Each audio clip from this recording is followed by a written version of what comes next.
So there's a few skills in art that's always like everyone finds difficult or everyone finds annoying. And even if you think you have it, if you don't practice it consistently, it goes away. And that was kind of like what my experience is. The three main things are going to be the looking down angle, which is the high angle of the head, the looking up angle, which is the worm's eye view, where the character is looking up and you see the other side. And then there's also the 3/4 view of the head. Now the 3/4 view, if you've seen my videos before, you know that I am a big fan. I stand the 3/4 view in terms of like the head. Those are the three head angles to really, really, reduce your drawing suffering. For the 3/4 view, you always want to be touching yourself.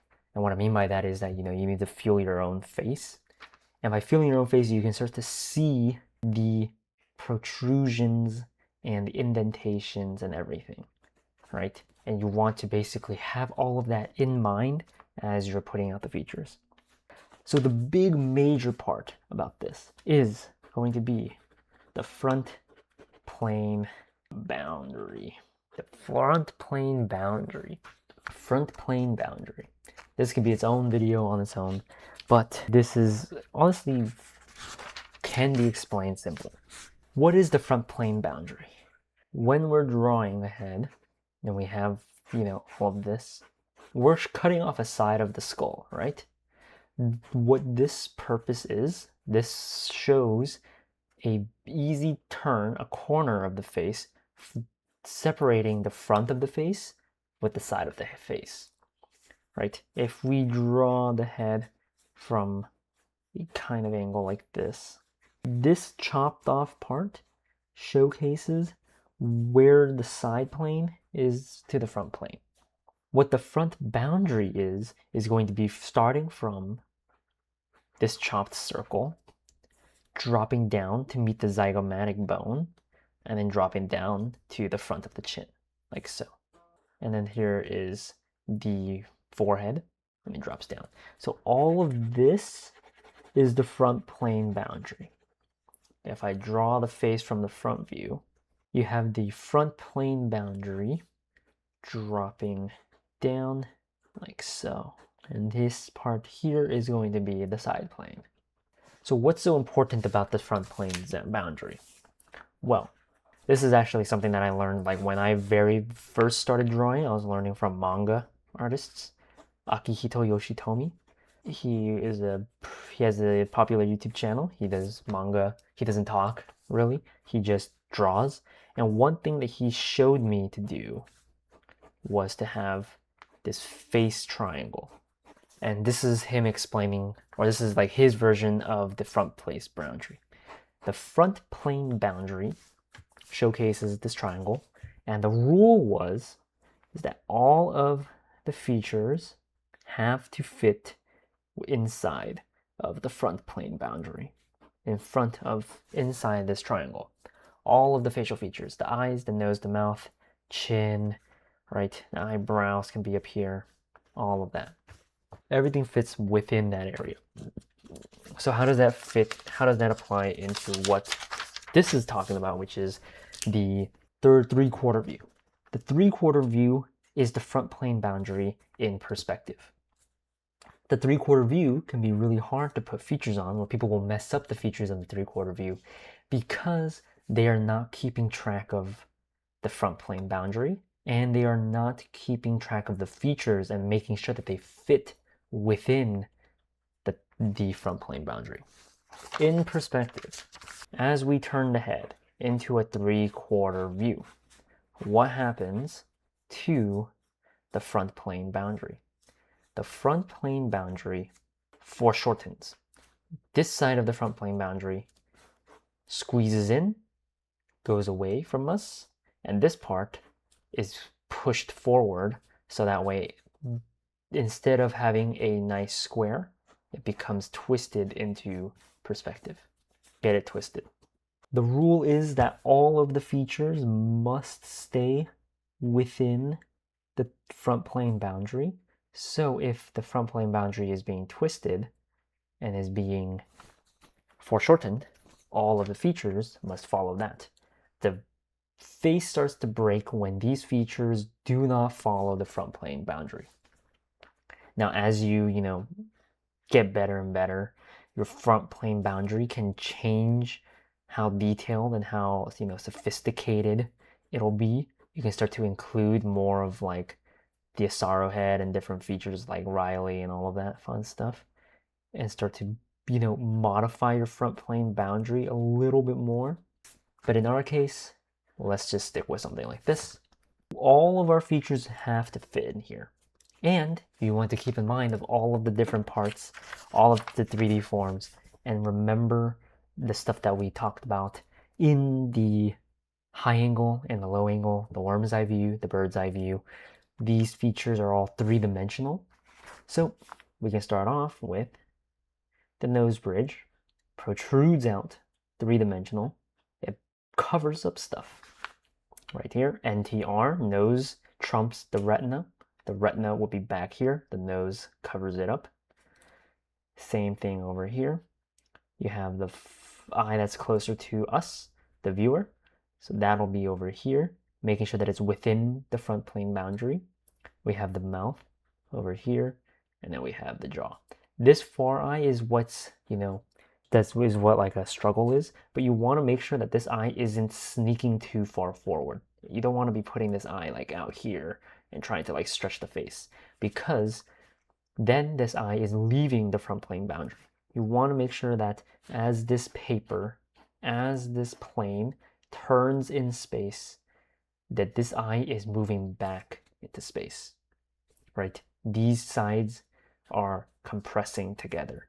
This eye is turning this way, moving more forward, while this eye is moving more back in here. And the nose, because the nose is 3D, it is going to cover it, like so. So we can look at here. I have the front plane boundary marked out. I have the center line. This nose is being protruded out. This eye isn't too far forward like this. It's being slid in because of perspective. This eye is not moving too far forward because I want it to sort of meet up where, the side of the front plane is. So I want it to be finding like the healthy medium between this. And then you have the mouth. It is also moving more closer. This cheek is sliding back into perspective. And then you have the nose. It is protruding, and it is also covering up stuff. The nose overlaps things in perspective. And then we have the chin moving out, bottom of the chin, all of that fun stuff. So to go over everything, drawing can be a lot of suffering. Drawing can be a lot of, drawing faces is like very, very painful. And you want to basically have these kinds of fundamental concepts in your mind, whether you're looking at it from a high angle view like this, or a low angle view like this, versus a high angle view like this, where you're seeing the jaw, where you're seeing the nose protruding, where you're seeing the underside of the nose covering, or whether you're looking at it from a 3/4 view. You want to always have these kinds of fundamental ideas in your mind. And what are these fundamental ideas that I'm specifically focusing on this video?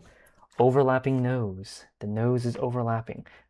The constriction of the features as they turn into perspective, right? Whether it be the far eye squeezing in, whether it be the chin tucking down, or the features like the mouth and the nose distance squeezing in, the nose overlapping, whether it be the eyes over here being covered up by the nose, whether we're seeing the underside of the jaw. Each feature, a really good exercise to just, practice this, is to put 3D cubes in space, and then practice putting other 3D objects attached to them, like so, right? Here, we can put a triangle, a prism attached to this.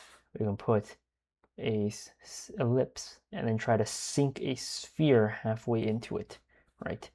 And then you can even try to shade things in and see how all of the different forms interact with each other, like so. Put cast shadows down. because essentially all of this breaks down into having a more complex shape like the Loomis head, and then being able to cut and slide features into the Loomis head. Like I want to slide the eyeballs in. I want to slide the nose in. I want to slide the mouth sphere in. All of that gets slid in and then slowly broken down into simpler and simpler pieces. So, and by looking down angle, I don't exactly mean like very, very intensely looking down, like a top down kind of thing where you just see like, where it's like you see the top of the head, like those very extreme kind of angles, right? Not necessarily this kind of angle, and also not necessarily like those very, very intense looking down angles as well, right? Or maybe you don't see the nose like fully protruding out, but it's like, you're not really seeing the features. I'm talking more along the lines of this kind of looking down, where there's just that slight bend to try to get this gaze pointed this way, right? And the way that we kind of want to handle it is the 3 main points. So we want to have, for the looking down angle, we want to have overlapping nose. The overlapping nose, you want to tuck the chin, and then you want to contract proportions. So what do I mean by all of that? So let's first go through this checklist. So this head isn't so much looking down, but it has a slight tilt. Now we can push things more, but you can see that a lot of the effect is happening around here and around up here. I'm going to redraw this, but go into like a more intense angle to sort of see how I exaggerate the different things. So we all know how to build a head, or we should know how to build a head. And when we're turning the head, we want to keep in mind the 3-dimensionality. So now let's bring out the face and angle it much more further down, like so. Because we have it angled much more further down, let's focus up here. This area here is going to be a lot more visible. We're going to be showcasing the top of the head more. So we want that to be more prominent. Put the ear in as well. So here we want to have a good, clear understanding of the face mask. So now let's look over here. I'm going to ignore the eyes for a second because everyone likes talking about the eyes. I'm going to focus on down here. So the first idea that I said was overlapping nose. Overlapping nose, we want to make sure that our nose is protruding, because that's what it does in real life. Their nose has 3D form and it is protruding, and we're not afraid to have the nose overlap different parts of the face. Because this angle is so foreshortened, the nose looking like so in a front or in a side view, right, is going to be covering parts as it foreshortens. If the eyes are looking over here, then this nose is going to start covering parts of the mouth. So we want to make sure that we have that. So the nose overlaps. It's overlapping a little bit of this cheek. It's overlapping, parts of the mouth that we're not really seeing. All of that. What was the next idea? Tucking of the chin. We have space for the chin, right? We want to make sure that as things turn, like this pencil, they get tucked in. So as this is getting turned, this tip part gets tucked underneath and gets scrunched up. So these two kind of go together, the contraction of the proportions, as well as the tucking of the chin. As the chin tucks away from our view, all of these features start to compress and contract and get smaller and smaller. And that's the contracting of the proportions. The proportions that we learn, like, you cut the circle in half, and then you have the halfway point is the nose, and the halfway point of that is the mouth. All of that gets compressed and compressed. So all of these get compressed. We have the mouth here, and then we have the eyes like way down here, like that. This is all forehead. So all of these get compressed, brought down, with the nose protruding. So those are all things that we need to keep track of, as well as keeping track of the top of the head. So this angle, although it is like, like you're above this person, they're still tilting their head a bit towards us. It's not like a very, very strongly presented like side angle like this, like so. Now let's move on to the looking up angle, the worm's eye view, looking at it from the top. So what are the three things, or what are the things to keep track of here? You want to make sure that all of the features get rotated. The nose has its own form, the eyes, the head, the mouth, the chin, all of this all has its own like forms of everything. And you want to make sure that all of these are being presented in or being rotated in the angle that you're looking at, not just the main head. Things must have this physical rotation. So the way to always help out is to imagine like a sphere, and you're sticking an axis through the sphere like so. And you want to make sure that everything is matching this kind of twist and turn, this kind of rotation, this kind of angle. The features are all going to be migrating because things are twisting. Features aren't going to stay the same. The features are all going to be slid higher up, right? And we're going to be seeing more of the underbelly of things. Let's look at each of the features then. We know that all of these things are going to be moving up. We're going to be seeing the under eye. So let's first look at eyelids. For the eyelids, we see how they curve upwards because the under eye is wrapping around the eyeball, such as the upper eye as well. All right, these all get curved up. The bottom portion, the bottom eyelid, covers more of the eye that we're seeing. And then away from the eyes, we have the cranium. What does the cranium do? The cranium is going to be dropping a bit lower, like so. We see more because it's twisting. We see the bottom of the back of the head a little bit clearer. And then the big other part is the underside of the jaw. We see the bottom part because the head is being tilted up. We're looking at this section because if we're looking at the side view, the jaw has a space right here. And as the head tilts up, this area is going to be more exposed.